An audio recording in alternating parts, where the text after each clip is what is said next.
Hey beautiful people, I am here today to chat to you about what changed when I began to understand my survival patterns.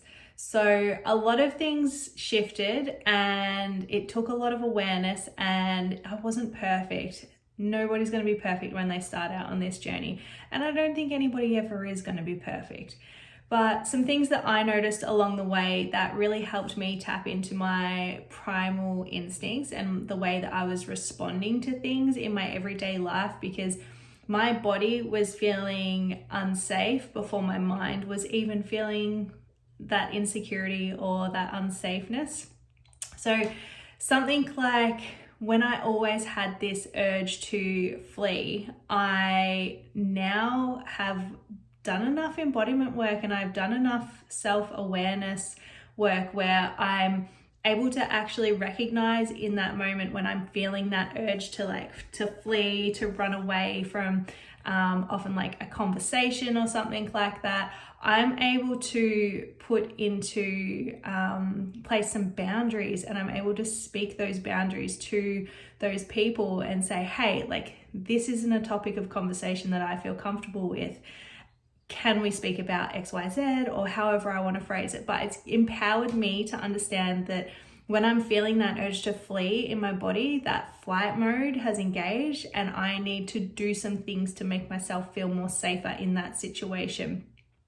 Another thing that I used to do a lot was fawning to feel safe. So like people pleasing, saying yes to things when I didn't really want to say yes. My body was like, no, screaming at me like, no, we don't want to do this. And I'm like, yeah, okay, because that's what I thought that those people expected of me, or I thought that that was the response that I needed to be giving. So what I've learned is to tap into my body's wisdom and really honor that response in my body. Like, hey, what is it that I'm actually wanting to do in this situation? Like taking a moment, taking a breath, whether it be saying, hey, I'll get back to you on that, I'll have a little think, or I'll have a look at my calendar and see what it says, rather than just responding in that moment and being like, yeah, okay, I'll come help you move house, or yeah, I'd love to go to that lunch date at that place that I hate. Like really tapping into what my own sovereignty, tapping into what I want, what my needs are,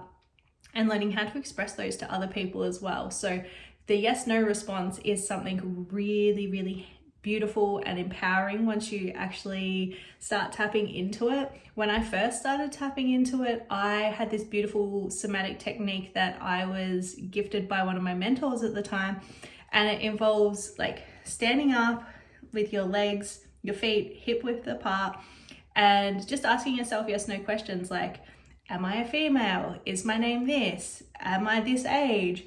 And just seeing like which way your body naturally falls. So if you start to sort of move forwards, then that's a yes response in your body. But if you start to move backwards, then that's a no response. So that way you can get to understand what your body responses are, how they feel in your body to different situations, different questions. And then you can go and ask, and like you could be in the moment and be like, do I want to go have coffee at this place that I hate? Nope, no, sorry, but how about we go to this place instead, and offering another solution. So that's a way that I've been empowered to work with my fawning, with my people-pleasing modes that I have had for many, many years in the workplace and family and all of those sorts of things. Another one is freezing. So like feeling that frozenness to protect myself. This is a big one for me at the moment, something that I've just uncovered a new layer of. So I'm really like in the midst of this, working through it at the moment. But it's all around gently unraveling and like gently thawing what's going on in my body, helping it feel safe and secure, and really allowing me to feel again, because I was finding that so for me, one of my triggers is like the birth of my children, because it was really traumatic for me. And I've got this newfound awareness that I am feeling this way because their births were so traumatic. I love my children so much. Like I love them to death. But their births were really traumatic for me, and it took a long time for my body to recover from what had happened during pregnancy and post-pregnancy. So I didn't even realize that one of these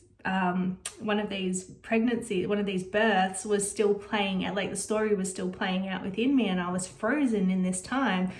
And I could feel like my body like constricting and like withdrawing from like everything, and from people's touch, from conversations, from feeling. Whereas previous month I was so lit up, I was so on fire, I was so excited to be working, to be hanging out with friends and family and all that kind of stuff. And then it all just became too much and I just started shutting down. I felt tired, I felt foggy.